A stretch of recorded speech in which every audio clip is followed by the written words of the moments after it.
What's up, gamers? RonMan here, and today we're going to review DuckTales for the NES. Now, does this game need a review? No. But I kind of want to talk about it anyway because it's just such a good game, so let's get into it.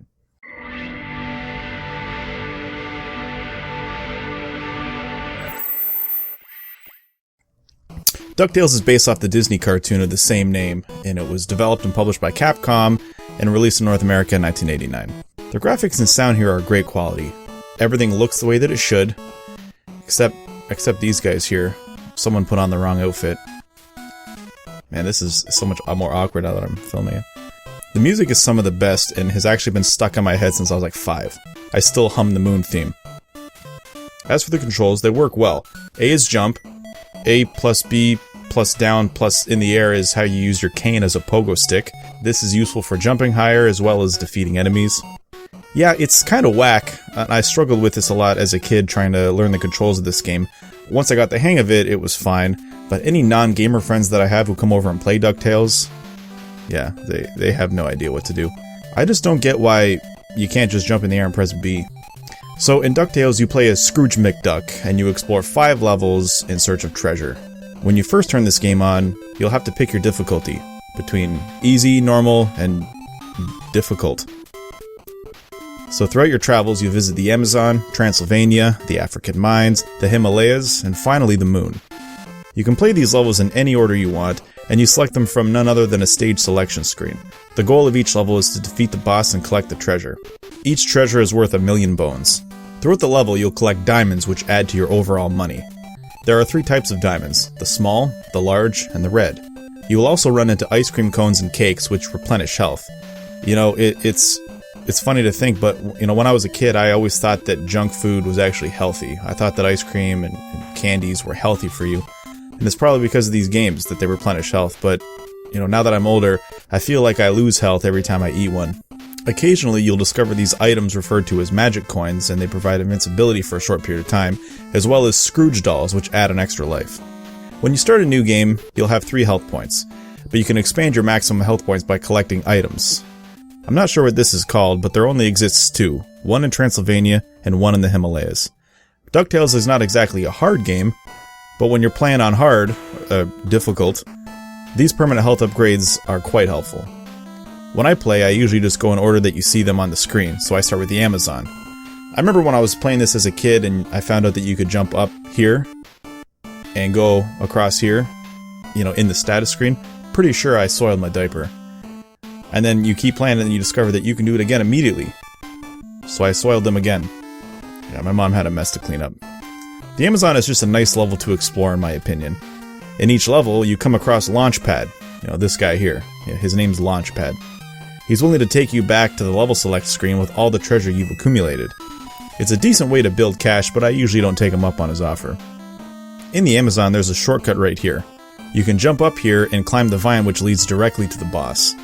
If instead you continue right, you'll run into this statue here. He wants you to pay 300,000 or he won't let you pass. What kind of ripoff is this? Yeah, well, I can be an asshole too, just watch. So you proceed to the boss and take him out with the least amount of effort you've ever put into a video game. Next I move on to Transylvania, the horror-themed level. It's a large level with multiple paths to take and mirrors which you may warp through.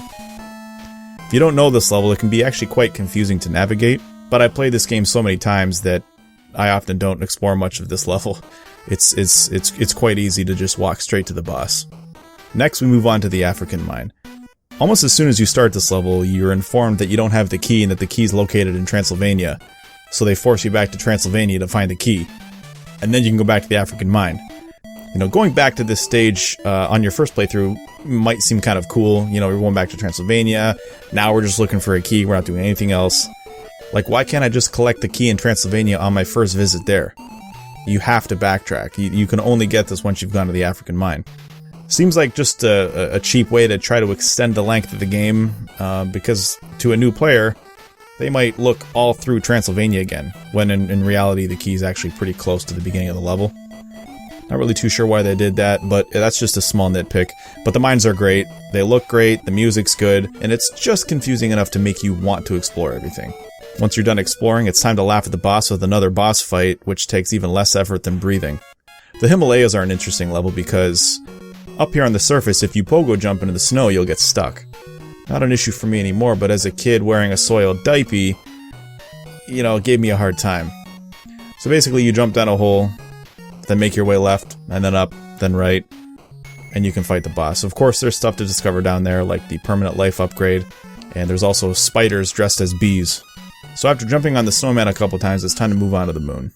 Now the moon is my favorite stage, and the music is just fantastic. In this level, you aboard a UFO with the purpose of finding the remote control for Gizmo Duck, so he can open the path to the boss. The UFO is big, it's fun to explore, it can be a bit tricky getting on and off the UFO due to this hole. But after you've beaten the boss, you receive a message informing you that your treasure has been stolen, and to get it back, you have to travel back to Transylvania for the 3rd time. Now it's time for the final showdown with Dracula Duck. After you jump on his head a bunch of times, or race up a rope to discover treasure that Dracula stole from you. And that's it, game's done.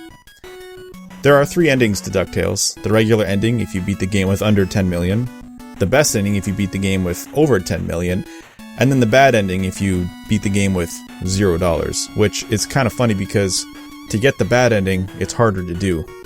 DuckTales is a timeless classic, although I do have a few nitpicks with it.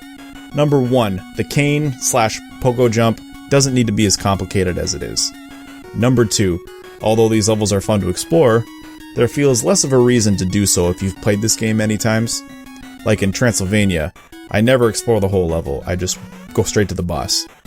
It would have been nice if they gave you more reasons to explore. Number 3, this game, once you get used to the pogo jump, is so easy. Like, this game is way too easy. Even if you're playing on difficult. I know this game was made for kids back in the 80s and 90s, but the pogo jump mechanic is not really easy to master. Number 4, along with being too easy, this game is just too short. And that's kind of a compliment too at the same time, because yeah, it's short, but I love the game world and I love playing this game and I want to spend more time in this game. I mean, this playthrough here took me 20 minutes, and I was taking my time. Heck, speedrunners bend this game over in like 8 minutes. To be fair, I do know where everything is in this game. Someone who's never played this game, I can see maybe it would take them an hour to beat it, maybe even a little less. But along with those nitpicks, I still think DuckTales is a fantastic game, and I highly recommend it to everyone, especially if you haven't played it. You gotta play it any way that you can. I give Scrooge an 8 out of 10. Thanks so much for watching, guys. Hey, if you enjoyed the episode, please have a nice day.